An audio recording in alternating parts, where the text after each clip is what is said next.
श्री हनुमान जी महाराज के बल का तो कोई पार नहीं। रावण बड़ा बलवान। एक दिन रावण हनुमान जी से बोला कि हमारी आपकी लड़ाई हो जाए। हनुमान जी बोले तैयार, पर फैसला कैसे होगा? बड़ी देर तक लड़ाई होगी, तुम भी बलवान और हम पर भी राम जी की कृपा है। रावण बोला लंबा वाला युद्ध नहीं, एक एक मुक्के का युद्ध, एक मुक्का मैं मारूंगा, एक तुम मारो। हनुमान जी ने कहा हम तैयार है। रावण पहले मुक्का तुम ही मारो। रावण बोला मैं क्यों, तुम क्यों नहीं? हनुमान जी बोले इसलिए कहीं हमने पहले मुक्का मार दिया तो पता नहीं तुम्हारी वारी आती भी है कि नहीं, तुम्हारी मन की मन में ही रह जाएगी, इसलिए पहले तुम ही। रावण ने पूरी शक्ति से मुक्के का प्रहार किया, पर तुलसीदास जी कहते हैं जान उठे कि कभी भूमि न गिरा। हनुमान जी घुटने के बल वीरासन में बैठे रहे, कुछ नहीं बिगड़ा। अब रावण अपनी 20 आंखें बार बार बंद करे, फिर खोले, फिर हनुमान जी ने कहा कि आश्चर्य मत करो, हम स्वस्थ हैं, पर अब तुम तैयार हो जाओ। रावण बोला तैयार ही हैं और कर भी क्या सकते हैं।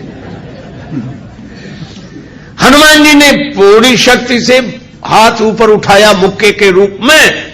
घबरा गए ब्रह्मा जी, शंकर जी। ब्रह्मा जी बोले रोको, कहीं मुक्का गिर गया और रावण मर गया तो राम जी का तो पूरा प्रोग्राम ही फेल हो जाएगा।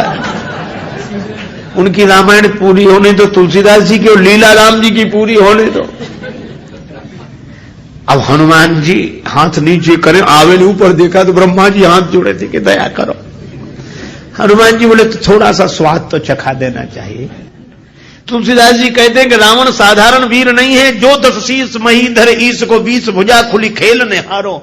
और उस पर जब हनुमान जी ने प्रहार किया तो सो हनुमान हन्यो मुठिका, तो रावण को ऐसे लगा कि गिरिगो गिरिराज जो गाज को मारे हो, जैसे गिरिराज हिमालय पर वज्रापात हुआ हो।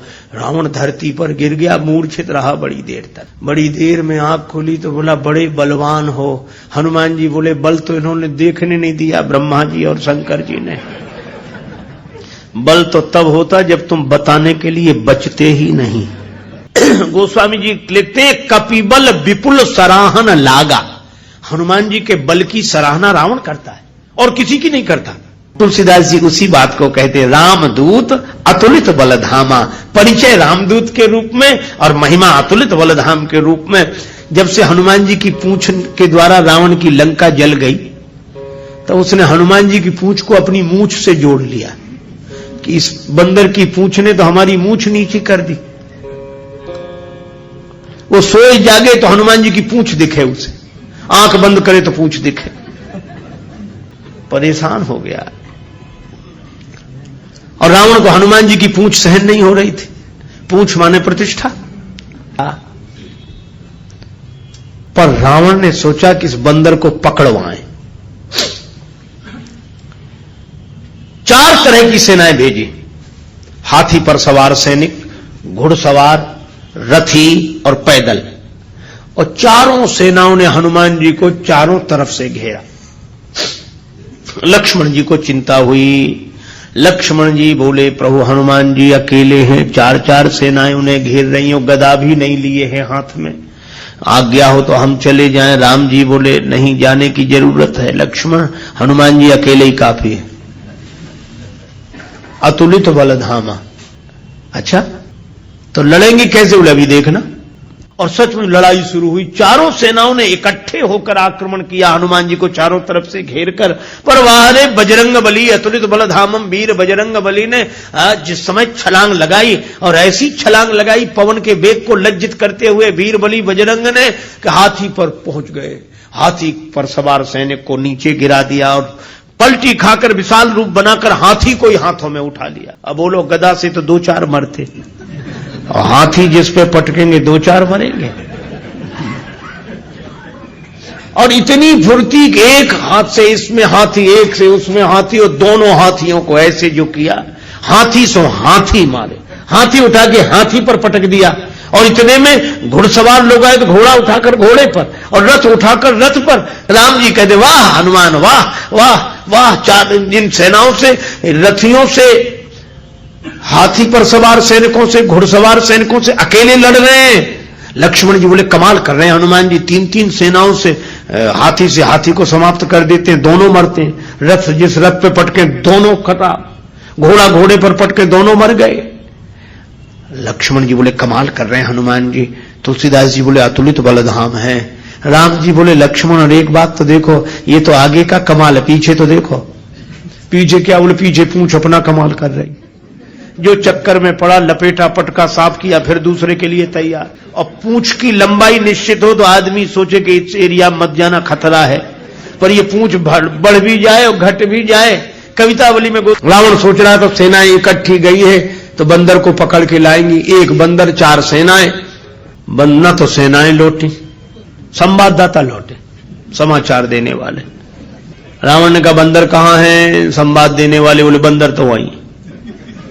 सेनाएं कहां? बोले साफ मर गई सेनाएं। हां, क्यों? कहा कि महाराज उस बंदर के सामने टिकना मुश्किल है। जो सामने गए टिके ही नहीं, जाते ही साफ हो गए। रावण बोला वो ना समझ थे जो सामने गए। सामने अगर नहीं टिक रहे थे तो पीछे से वार करते, चोर हमला करते, पीछे से पकड़ते। संवाददाता बोले नाराज मत होना, आगे वाले तो कुछ देर टिके भी, पीछे वाले तो उतनी देर भी नहीं टिके। कहा पीछे क्या गड़बड़ी होती थी? बोले पूंछ में लपेट कर। रावण बोला चुप, फिर वही पूंछ, मेरे सामने पूंछ का नाम मत लो। संवाददाता बोले नहीं ले रहे। रावण ने सोचा कि इस बार हम भेजेंगे, अमर सेना भेजेंगे। कवितावली में वर्णन है मरने वाली सेना नहीं, अमर सेना, मरेगी नहीं। राम जी के दल में गुप्तचरों से समाचार पहुंचा कि अमर सेना आ रही है। विभीषण जी बड़े चिंतित हुए, राम जी चिंतित हुए, अमर हैं तो मरेंगे नहीं। और राम जी बोले हमारी प्रतिज्ञा कैसे पूरी होगी? निश्चरहीन करऊं मही, और ये है अमर। हनुमान जी को पता लगा। हनुमान जी बोले प्रभु चिंता मत करो, दास को आज्ञा दो, कल एक नहीं बचेगा। तो बोले अमर हैं, उन्हें मारोगे कैसे? वे अमर हैं। हनुमान जी बोले हम भी अमर हैं। राम जी बोले उन्हें ब्रह्मा जी ने वरदान दिया है कि तुम अमर रहो। हनुमान जी बोले हमें हमारी जानकी माता ने कहा अजर अमर गुण निधि सुत हो। जानकी माता का आशीर्वाद है, हम भी अमर है। लक्ष्मण जी बोले प्रभु इन्हीं को भेजो, ये अमर अमर की लड़ाई ठीक रहेगी। दूसरी दिन आई अमर सेना, हनुमान जी लड़े ही नहीं उनसे। सामने गए, किसी ने हनुमान जी से कहा लड़ते क्यों नहीं? अमर सैनिक सामने खड़े। हनुमान जी बोले पहले से पता है कि इन्हें मरना नहीं, तो जिन्हें मरना ही नहीं है उनसे लड़ने से क्या फायदा? तो कुछ तो करो। हाँ कुछ करते। और हनुमान जी ने क्या किया? कवितावली में वर्णन है। हनुमान जी के दाव में पड़े, हनुमान जी ने बड़ी लंबी पूंछ बढ़ाई पूंछ और सबको इकट्ठे ही लपेटा, लूम लपेट, और पूंछ में लपेट कर आकाश निहारी के अमर थे, बड़े घबरा गए। मरने वाले से जो नहीं मरते उन्हें ज्यादा चिंता होती। मरने वाला तो ये सोचकर निश्चिंत हो जाता कि ज्यादा से ज्यादा मरेंगे और क्या होगा, पर ये अमर थे, ये सोच रहे थे मरेंगे नहीं, पता नहीं कहां जा रहे हैं और कितने ऊपर से गिरेंगे, मरेंगे नहीं, इसलिए ज्यादा चिंता है। और हनुमान जी अतुलित बलधाम में ऐसी शक्ति से फेंका, चिंता से उनके शरीर सूख गए। क्यों? बोले चल आकाश में उड़ते ही जा रहे हैं कि ये तो और ऊपर उड़ रहे हैं और ऊपर जा रहे हैं। और हनुमान जी ने इतने ऊपर फेंक दिए कि पृथ्वी की गुरुत्वाकर्षण सीमा रेखा को पार कर गए।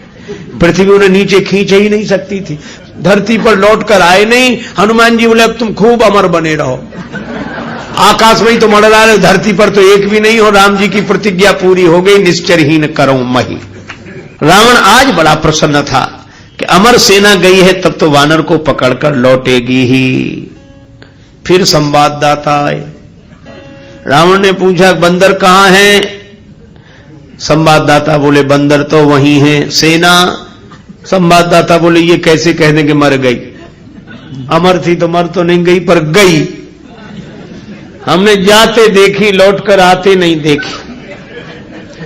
तो गई इतनी बड़ी सेना को आकाश में कैसे फेंक दिया? बोले फिर नाराज हो गया, पूंछ में लपेट कर। रावण बोला तुम लोग दूर चले जाओ, मैं सुनना नहीं चाहता पूंछ के बारे में कुछ।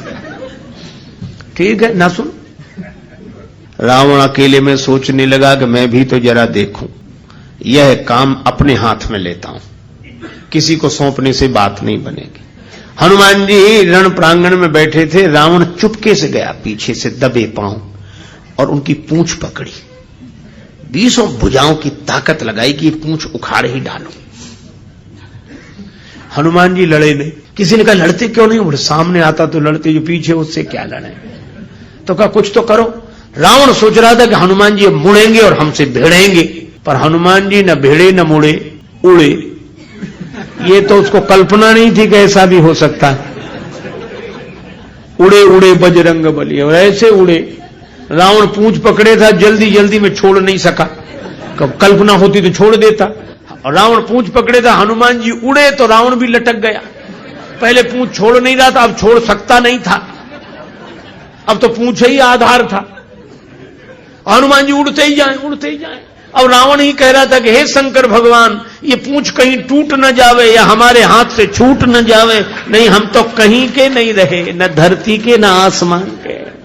तुलसीदास जी बोले, रावण जिनके चरण पकड़ने चाहिए, उन संतों की प्रतिष्ठा की पूंछ उखाड़ने की कोशिश करोगे तो कहीं के नहीं रहोगे, न धरती के न आसमान के।